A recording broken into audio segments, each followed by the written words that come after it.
How often have you known what someone was going to ask before they opened their mouth?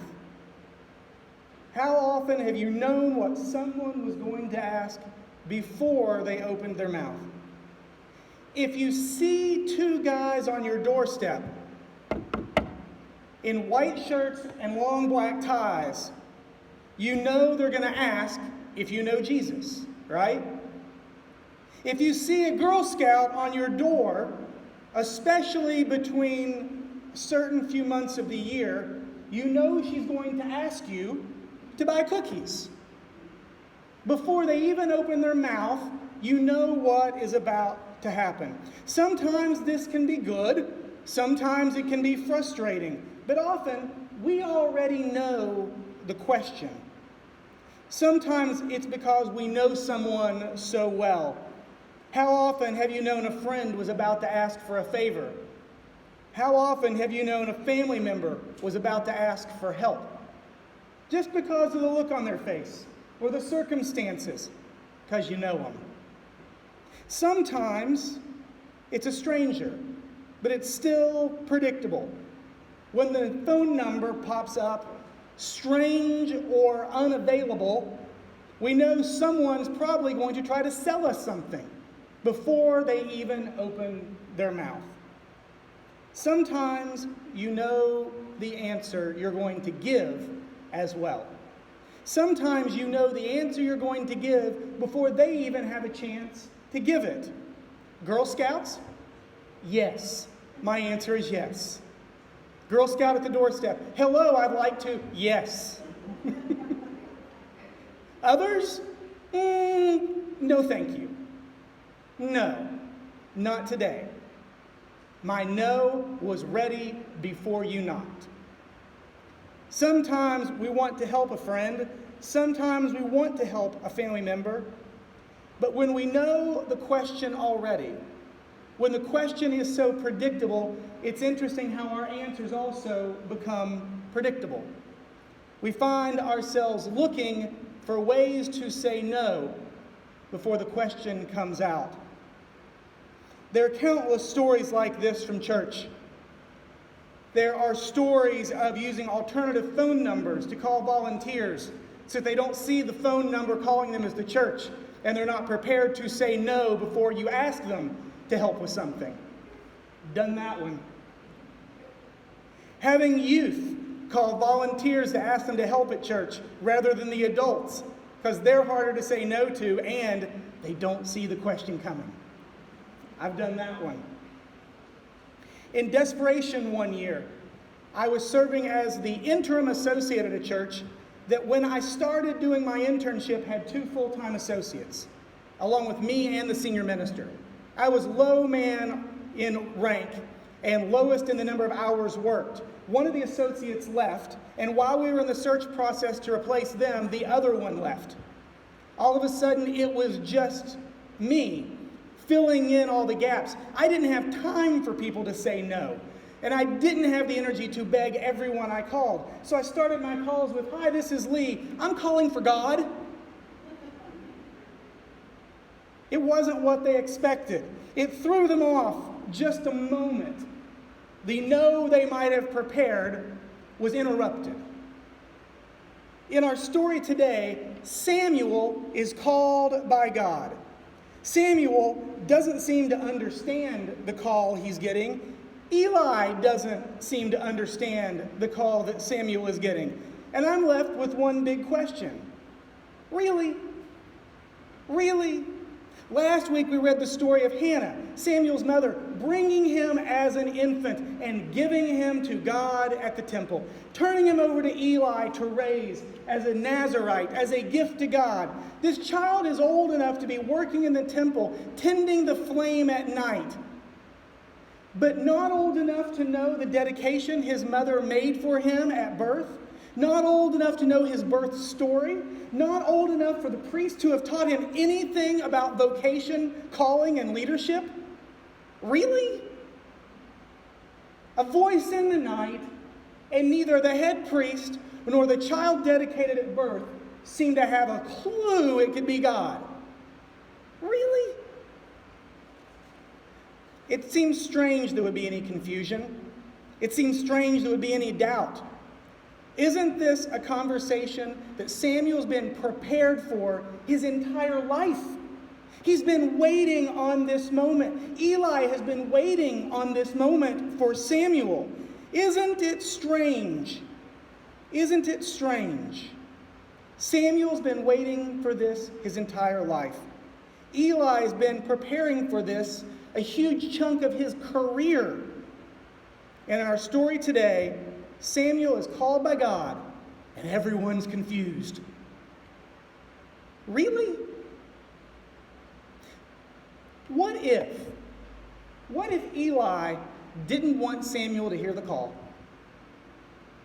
What if Eli liked being the one that people went through to hear the voice of God? What if Eli didn't want somebody else getting to talk to God directly without going through the head priest?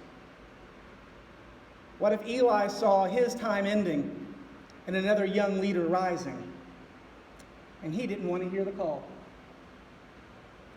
What if Eli wanted to remain everyone's connection to God, even Samuel? And what if Samuel didn't want to hear the call? What if Samuel had his mother make this decision for him? What if Samuel was forced into this place of leadership with this head priest who had already messed up his own two sons? What if Samuel felt like the odd child growing up in a place with two older adopted brothers who resented him for having a place in leadership of the church when the father had already let them know God was cutting them out of the priesthood? What if Samuel didn't know if this call was his or those who had imposed it upon him? What if Samuel had spent his whole life practicing his no? What if Samuel had been preparing to say no before God even got to ask the question? Let's not pretend this isn't a possibility. How many of us have had our no prepared before God ever asked? How many times have we had our no on the tip of our tongue, just ready for the question to come? Before God asked us to serve, asked us to change, asked us to forgive. Nope. Seemed like you had that answer ready. Yep. Knew the question was coming. How many of us have had our no prepared long before God ever asked?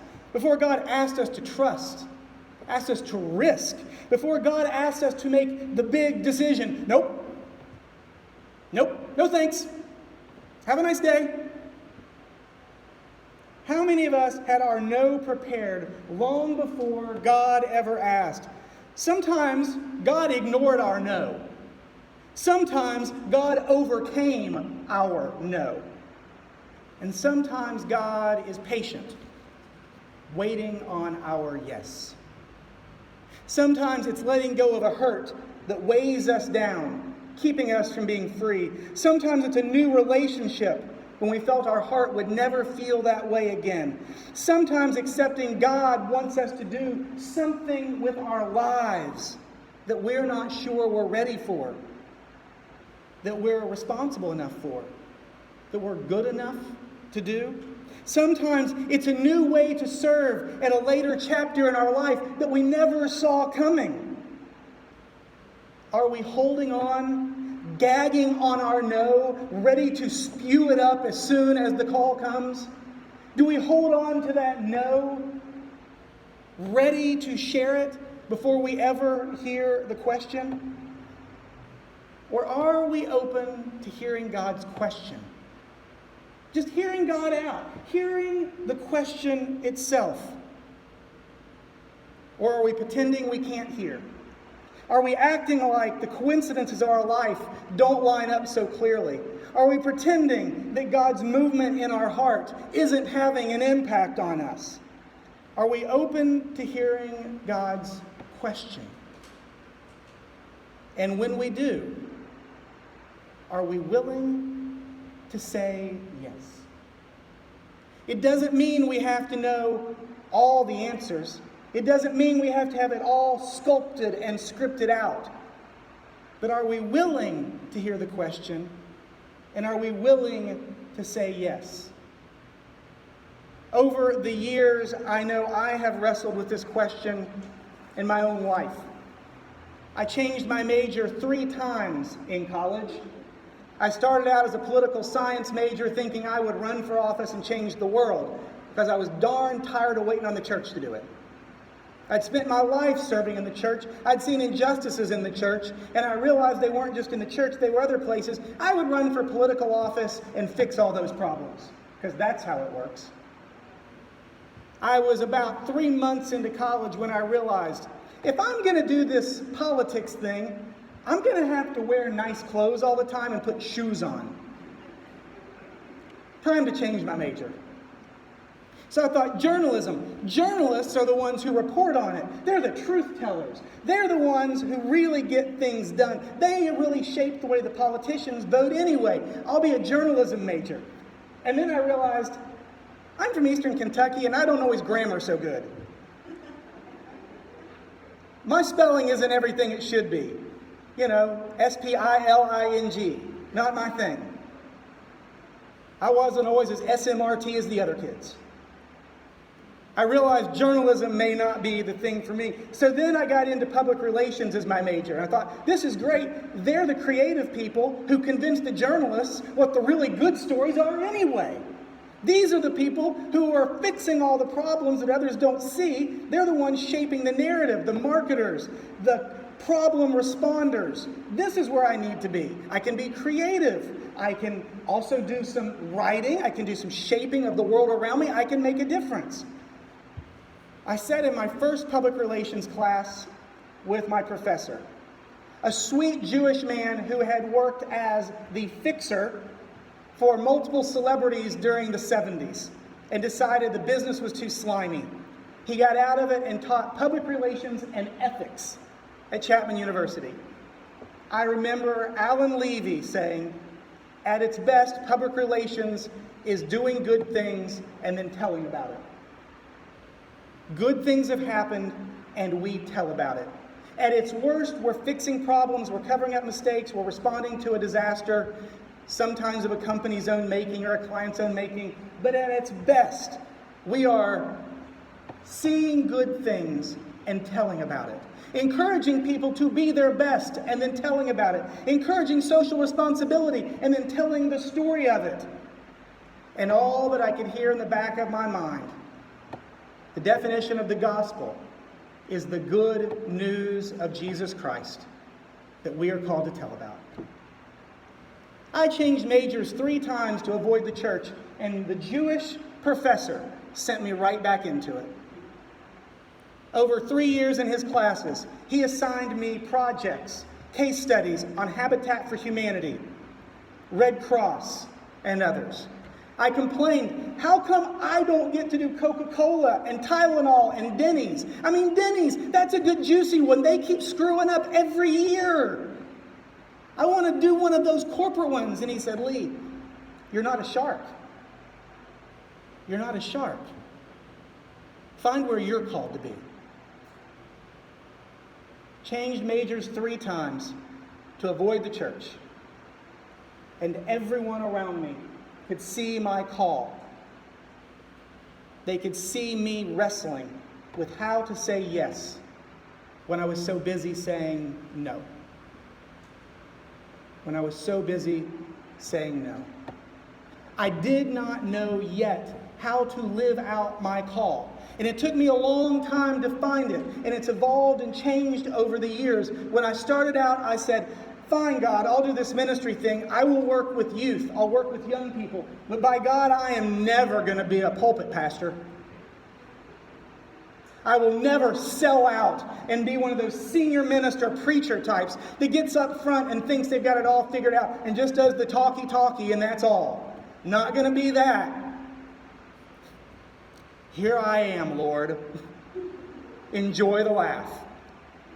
My wife and I, after seminary, said, God, we'll go anywhere you want us to, except the Midwest. We don't want to do Tornado Alley. Anywhere else, we will go. God sends us Northwest Missouri.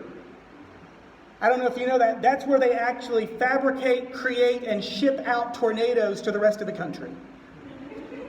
We were in that little sliver of Missouri that sticks out into the straight line states like no one wanted it. It's because it's where all the tornadoes come from.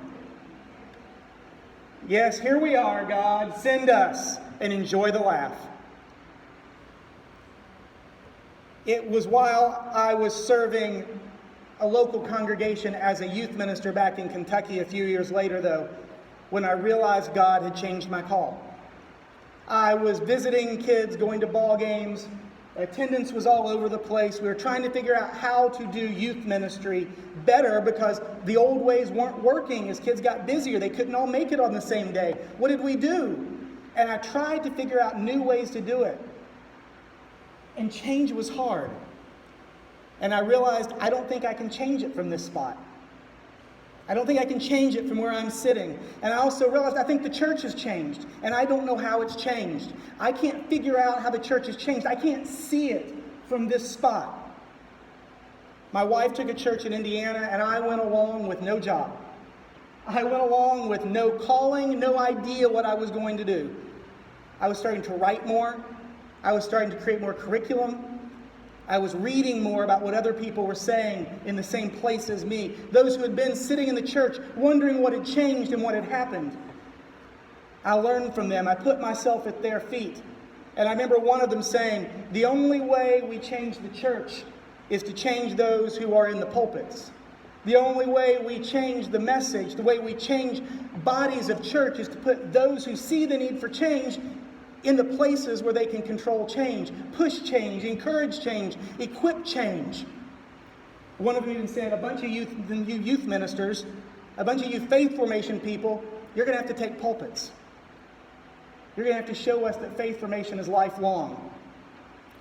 I'm like, daggone it, God. Here I am, send me, and enjoy the laugh. Every time I've had a no prepared for God, God has had a good laugh at my expense. Every time I've thought I knew exactly where God was going to send me, I've been caught off guard, surprised, and I've been blessed. I don't know if Samuel was confused or if he had been choking on a no for years, begging to spit it out. I don't know if Eli was worried about losing his power or if he was just confused by what was changing around him. But I do know God continues to call us, all of us, not just those who step into full-time ministry or part-time ministry, not just those who become official leaders in church, all of us, calling us to figure out where we are needed in the world. God has a vision of what we could do. The potential surrounds us all the time. And the question comes back. Are we willing to hear God's question? And are we willing to offer a yes? Amen.